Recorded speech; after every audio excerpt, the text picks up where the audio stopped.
This is the scary part. Standing in front of all of you behind this podium, about to talk for the next 10 minutes, I would be lying if I said I wasn't terrified. But truth be told, there are a lot of things that scare me. Spiders are a big one. Anyone who's ever seen me in the presence of one can attest to that. Heights are not my friend, neither are needles, and I don't even like to think about what's below the surface of the ocean. I'm afraid of talking about things that might make people see me differently. I'm afraid of change and lack of control. But I think the thing that scares me most is any question along the lines of who are you or who do you want to be? Hi, my name is Jaime, and I don't really know who I am. The more I think about this idea of knowing who you are, the more I believe that there can't be just one answer. That was the introduction I wrote back in September when I applied for a chapel speech. What the next lines of the speech were going to be has been haunting the back of my mind ever since I was told that I'd be delivering a speech on Wednesday, June 1st, 2022, which seemed really far away until about 2 weeks ago. I had my heart set on telling all of you all the ways that we are shaped from our interactions with each other, and in turn, the ways we have the power to influence other people. Although I still strongly believe in this, and all my fears are alive and well, I have come to realize that this idea, while still prominent, is far from all that I want to say. I've always said that I was going to wait to write the rest of my speech because I knew of the great probability of a shift in perspective as I moved through my senior year of high school. In fact, I hoped for one. As June 1st neared, I found myself searching for differences between my current self and the girl that wrote that introduction in September. To be frank, I was disappointed in the fact that I couldn't find any. At least none worth a drastic change in direction of my chapel speech. That was until one day, I realized that the difficulty in writing the next line came from the very shift I was looking for. I just didn't want to see it. I mentioned before that change and the uncertainty that comes with it scares me. I like to know exactly what's going on at all times. I love spoilers. I read the last page of a book first, and I require a detailed timeline of my day in order to be at peace. I think that's why I had so much trouble admitting that I'd outgrown my initial idea for this speech. If you've ever spoken to me for longer than 5 minutes, you would probably know that I'm going to the University of British Columbia in the fall. And some, or maybe none of you may be thinking, why is someone who hates unpredictability about to move 3,500 kilometers across the country for school? And I ask myself that a lot too. But I think it can be explained by telling you that something that I crave more than I fear change is challenge. I tried so hard to make every idea that I had fit into my initial idea that I ended up scrapping a lot of what I truly wanted to say. So I challenged myself to accept the messy and the vulnerability and step away from the box that I'd put around my speech. Because guess what, Jaime? Sometimes the most beautiful things are the ones that stray from the plan. My mom has always given the best advice. And in my 18 years of being on the receiving end of a good pep talk, I've accumulated many mom sayings, as I like to call them. I'd like to share with you one of my favorites that seems to apply to just about everything. Comparison is the thief of joy. I think that there are few truer words. Given that the only time I will ever experience 20/20 vision is through the lens of hindsight, I can so clearly see that many of my lowest moments were founded in longing for parallels between my life and the lives of others, and that the highest highs came in those moments when I forgot to care who was watching. When I really think about this 6-word phrase, I can see how many ways I can apply it to my life. Personally, it comes down to having the courage to live a life that is authentically yours, especially if it scares you. To no one's surprise, I grew up doing theater. Like any other kid in any other extracurricular, I wanted nothing more than to be like the big kids. I sang like they did, I tried to dance like them, and I made their goals mine without considering that they did not have to be. Every year at the end of January, the big kids would prepare for their auditions for various regional arts programs in high schools across Ontario. Without thinking twice, I set out to do the same. I was going to be a full-on theater kid, and you could not convince me otherwise. My turn to audition rolls around, and I put everything I had into it, because at the time, it was my dream. I got in, and I will never forget how genuinely happy and proud of myself I was. I'd achieved my dream, to be like everyone else. September approached along with the nerves and excitement that come with an entirely new place and an entirely new group of people. School started every day with the ring of my alarm at 6 a.m., a GO train ride, and then a bus, and it ended once again on the green seats of a GO train. By Thanksgiving, I was exhausted, but that was okay because it was my dream. At least that's what I kept telling myself. It took only until then for me to realize I did not have the same passion for drama as the other people around me. At first, I blamed myself for being lazy, not appreciating where I was, but then I was reminded of my mother's words. Comparison is the thief of joy. For so long, I was under the impression that I had to live my life according to the plan laid out by other people. And don't be fooled, this was not a realization that I came to easily. I'd let it eat at me so much so that I could not get myself through a week of school for the better part of grade 9. It took nights questioning my decisions and days riddled with anxiety to learn that my goals don't have to be your goals and your interests don't have to be mine, and that doesn't make either any less valid. Well, I'm about to graduate from Appleby and not Cawthra, so it's not a secret how the rest of that story played out. But had I not had the courage to disrupt the comfort of comparison, I would have never had the opportunity to meet all of you and have the experiences that allow me to be who I am. The same thing goes for many things in my life.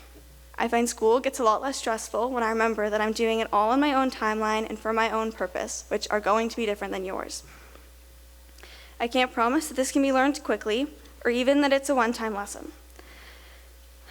But if there's one thing I can promise you, it's that comparing anything regarding the size of your clothes or the number of calories you eat in a day will result in nothing short of disappointment. Two things that I've become all too familiar with. This idea that these things do matter has been ingrained in our heads, giving us the false narrative that the outside is what defines us.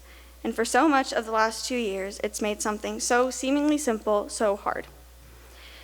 In its silent but deadly nature, my rocky relationship with food consumed pretty much every aspect of my life. It took full control of my thoughts, my actions, my relationships. I became obsessed with the thoughts that told me that if I looked a certain way on the outside, everything else would be fixed, because how could I possibly be sad if I was happy with the way that I looked, right? Wrong. So very wrong.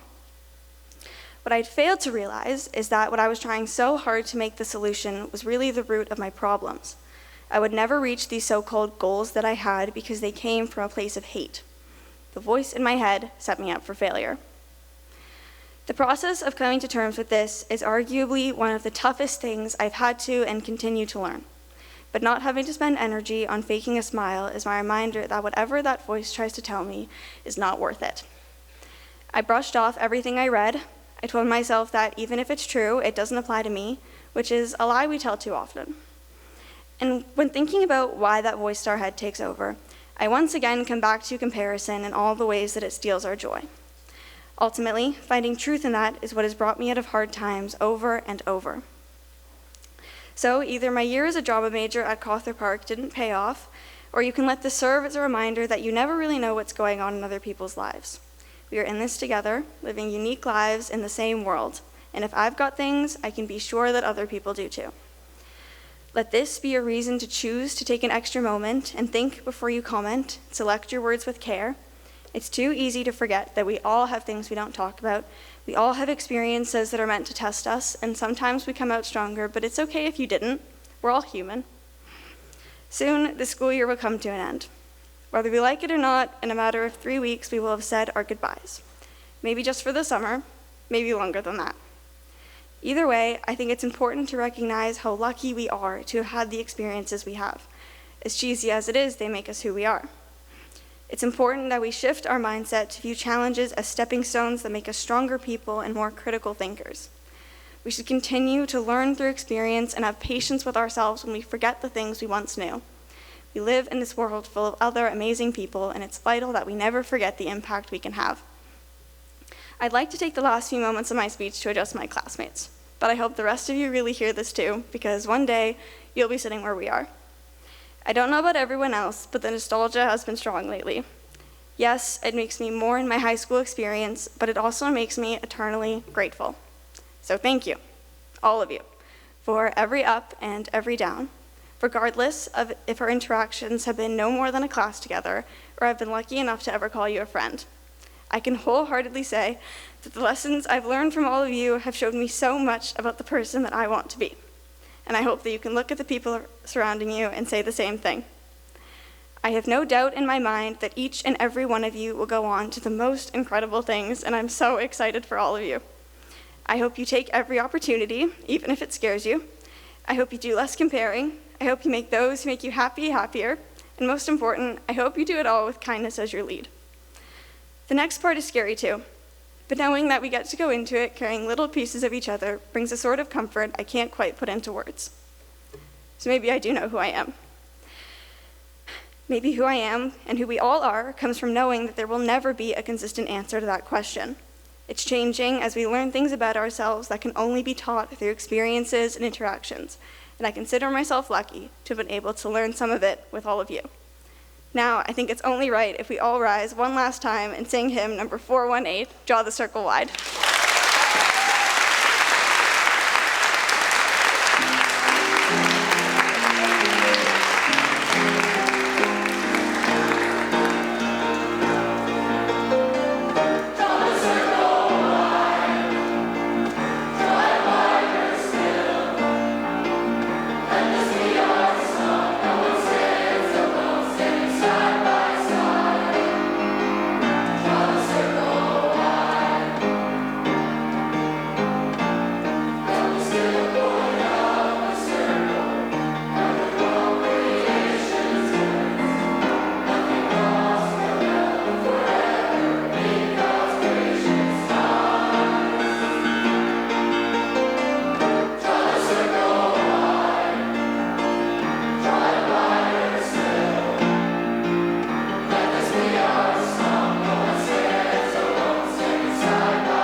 Side